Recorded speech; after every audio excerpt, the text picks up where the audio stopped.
Di NU kemarin para kiai saya melibatkan semua guru untuk administrasinya, baik lembaga, baik di Banom maupun di lembaga. Jadi Banom dan lembaga di PJNU kemarin ikut semua di NU itu, ngapunten ya hampir separuh yang juara satu. Karena administrasinya memang lengkap. Saya memang agak tinggi standarnya karena di kita ini ngapunten kelemahannya basis data. Ngapunten ya misalnya PJNU Batu berapa warganya? Kalau yang di Jakarta itu jelas, tapi apakah hanya itu kan boten ya? Bagaimana yang NU kultural, bagaimana yang NU struktural? Nah ini basis datanya saudara. Kemudian capaian kinerja program PJNU itu ukurannya apa? Kemanfaatannya sejauh mana? Ini dibuat analisis. Maka kami melibatkan para profesor dan untuk membuat itu. Kita melakukan survei SDM di PJNU Sidoarjo itu ternyata luar biasa kompleksitasnya. Warga kita itu variannya luar biasa. Nah, dan ini biasanya kalau ditangani oleh para guru yang biasa berkecimpung setiap bagian administrasi sekolah itu lebih mudah ya. Namun misalnya materi, program, administrasi, semua lembaga dan Banom kita titipkan teman-teman guru yang baik di perguruan maupun yang lain. Ternyata itu mudah jadi di sisi administrasi, walaupun capaian kinerjanya nanti ukurannya adalah kualitatif maupun kuantitatif ini. Nah maka saya berharap guru di NU ini lebih banyak hikmahnya ditonjolkan di mana saja, di level MDJ, di PJNU. Itu akan mewarnai, insya Allah akan mewarnai.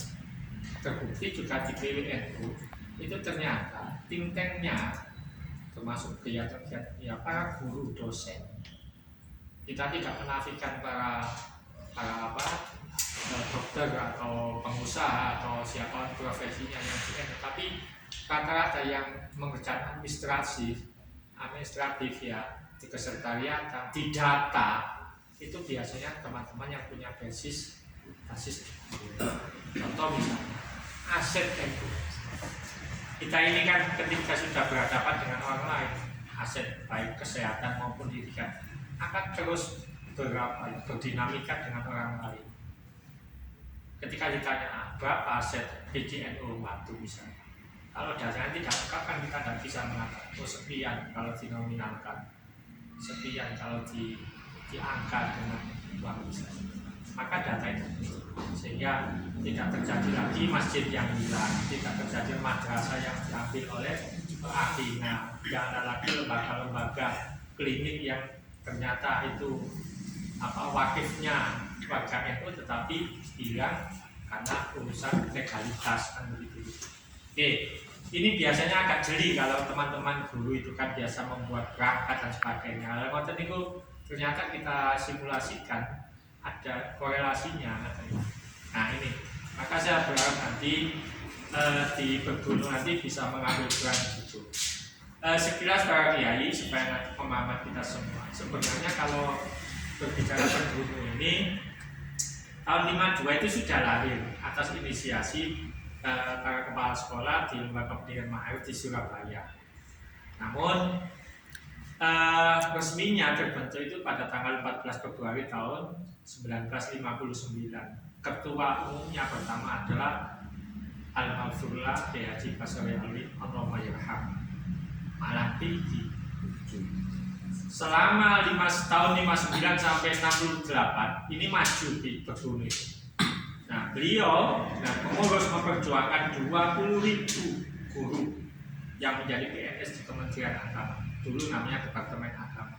Ini yang belum dicatat oleh sejarah dalam buku sejarah. Tapi setelah Orde Baru mulai tahun 2008 sampai 2008 perguruan memang vakum ya, karena saat itu hanya satu yang diakui yaitu Persatuan Guru Republik Indonesia yaitu PJ.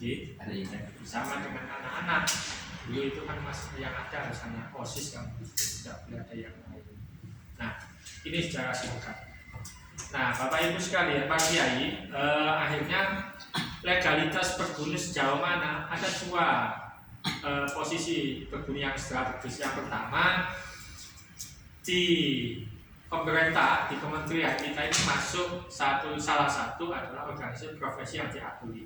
sebagaimana yang diketuang dalam surat Dirjen GTK tanggal 14 Desember tahun 2015. Mau di browsing nanti di Google banyak. Ada 6 organisasi profesi yang diakui. Pertama PGRI, yang kedua Bergunung, yang ketiga IGI, yang keempat PGSI, yang kelima PSGI, yang keenam PGI. Ini yang diakui secara legal formal oleh Kementerian Pendidikan dan Kebudayaan. Jadi tidak usah khawatir legalitas tersebut. Posisi strategis yang pertama. Yang kedua, posisi strategis adalah kita ini sudah resmi menjadi badan otonom pada muktamar yang ke-32 di Makassar tahun 2010. Di ADART sudah jelas. Satu-satunya organisasi profesi adalah Bergunung. Itu biaya. Nah, bagaimana cara memotivasi Bapak Ibu guru yang lain, para kiai? Di Undang-Undang Guru dan Dosen itu sudah jelas pasal 14 ya, nomor 14 pasal 4 kalau tidak salah. Semua guru wajib menjadi anggota organisasi profesi. Saya ini ngampun kiai, ASN ya. Dulu masih anggota, sebelum masuk Bergunung masih PGRI. Saya tidak punya kartu PGRI. Saya harus punya Bergunung. Maka ketika dulu waktu saya guru, ketika ada hari ulang tahun monggo. Alhamdulillah. Salam. Jadi tidak apa-apa, jangan kecil hati ketika berjumpa di NU itu. Yang lain seragam PGRI, saya sendirian seragam Bergunung itu tidak apa-apa. Itu di instansi sekolah negeri ya. Jadi saya ingin menguatkan diri bahwa saya harus bisa kuat walaupun di tengah-tengah pergulatan teman-teman itu.